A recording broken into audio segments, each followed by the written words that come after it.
ஆண்டவரால் ஆசீர்வதிக்கப்பட்ட அருமையான தேவ ஜனங்களே, இன்று நாம் வாசிக்கக்கூடிய தலைப்பு என்னவென்றால், கற்றுக்கொள்வோம் 3. தண்டில் சேவகம் பண்ணுகிற எவனும் பிழைப்புக்கடுத்த அலுவல்களில் சிக்கிக்கொள்ள மாட்டான். 2 தீமோத்தேயு 2வது அதிகாரம் 4வது வசனம்.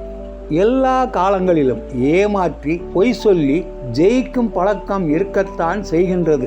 சாதாரணமாக நேரப்போக்கிற்காக விளையாடும் விளையாட்டுகளில் கூட சிலர் ஏமாற்றுவதை நீங்கள் பார்த்திருப்பீர்கள். நீங்கள் எப்பொழுதாவது ஏமாற்றியது உண்டா? 1. அடிப்படைகளை அறிந்து கொள். எந்த விளையாட்டிற்கும் அதை விளையாடுவது எப்படி, அதிலுள்ள நுணுக்கங்கள் என்ன, சட்டதிட்டங்கள் என்ன, உபயோகிக்கும் உபகரணங்களின் பெயர், உபகரணங்களை கையாள்வது எப்படி, அதை பத்திரமாக பாதுகாப்பது எப்படி என்று சில அடிப்படையான காரியங்கள் உண்டு.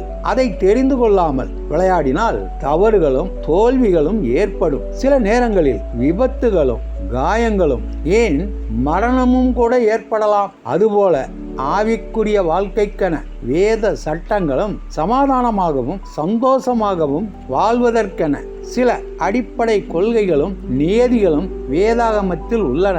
அவைகளை கிறிஸ்துவின் தயவினால் தெரிந்து கடைபிடித்தால் சந்தோஷமாக வாழ்வதுடன் நித்திய ராஜ்யம் சேரலாம். 2. தடைகளை மேற்கொள்ளுதல். விளையாட்டுகளில் தோல்வி அடைவதற்கு சில தடைகள் காரணமாக இருக்கின்றன. காயம்படுதல் என்பது பெரிய தடை. அது எப்பொழுது நடக்கும் என்று தெரியாது. விளையாடி கொண்டிருக்கும் பொழுதே எத்தனையோ வீரர்கள் காயம்பட்டு விளையாட்டை பாதியில் நிறுத்தி மைதானத்தை விட்டு வெளியேறுகின்றனர். சிலரால் வாழ்க்கை முழுவதும் விளையாட முடியாமலே போய்விடுவதும் உண்டு.